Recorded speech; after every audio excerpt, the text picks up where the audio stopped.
I think the idea of struggle first has to be questioned, and the reminder that there's no sacrifice on this path is not a small thing. It's so profound and so deep, this ingrained need that we perceive we have to struggle in order to prove our non-guilt, in order to eventually become good enough to be found innocent.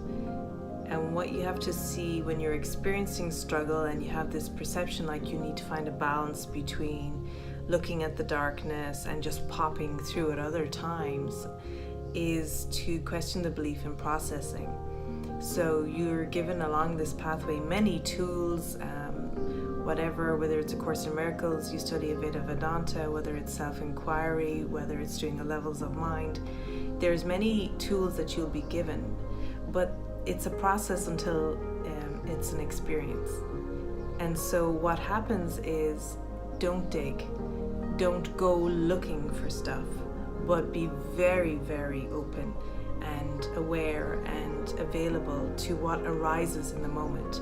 So even if you seem to be having a lovely, happy day, and then there's this mild irritation that starts coming in, it's the openness to take a look at it. Even if it seems to take you out of your lovely day, the truth is you weren't having a lovely day, you became aware of an irritation. And so you want to take a moment to look at that. People are afraid that if they go into it and look at it for a moment, it will take over and ruin their day. But here we are, we're in a cherry blossomed sunny park, and it's not true, because if you allow all of that vicious self-hatred, dire consequences, fear of retaliation, whatever's coming up for you in the moment, you will pop through. Because what you're doing is allowing the strength of something that you've been suppressing to come right up into awareness, and then you're handing it over to the Holy Spirit. In that willingness to allow it fully up and be present, you'll see it doesn't kill you. And most of what you're running from is the fear of feeling the sensations, the fear of feeling the emotions, becoming aware of the thoughts, becoming aware of the beliefs that are there, and the terror is that they're true. So they're just unquestioned. So once you allow all of that to come up and face it in the moment, it actually seems to get quicker and quicker for you to pop through. So it seems to be a process until it's an instant. So really it's an experience of innocence you're going for. And you're very worthy of that consistent effort. And it may seem like everything's heavy and challenging at the start because, this is a whole new way. But you are unlearning an entire lifetime of a way of thinking and perceiving and questioning beliefs that have been there for millennium. They're not just your beliefs, they're the beliefs of the egoic mind, of a thought system that is not who you are, and that you've just become comfortable and familiar with. And yet this is actually easier.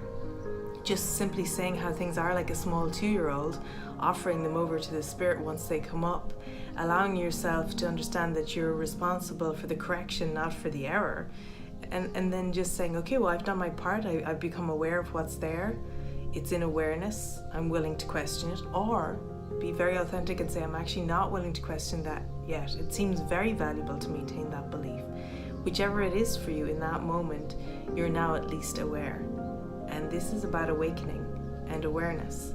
And once you're aware, you have a choice. You have a choice whether you hand it to the Spirit, and remember, the Spirit takes care of it, not you.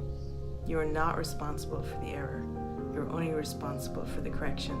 And your responsibility is to hand the error over and let the Spirit take care of it. And that's where the miracle can come in. So we're looking for a miracle turnaround in every instance here. And that's the heavy lifting. That's when you start cresting the wave versus being in the trough all the time. And you can jump from crest to crest. There's no need to keep landing in the trough. So that's what you're talking about. But that's the development of trust. A wonderful section in A Course in Miracles, development of trust, where you seem to grow upon your experiences. There seems to be a component that is accumulative, but really it's just trust. And the only way to trust is by trusting. And therefore it only takes an instant as well. There is no time needed for this. You could, in a moment, trust absolutely and be relieved of everything.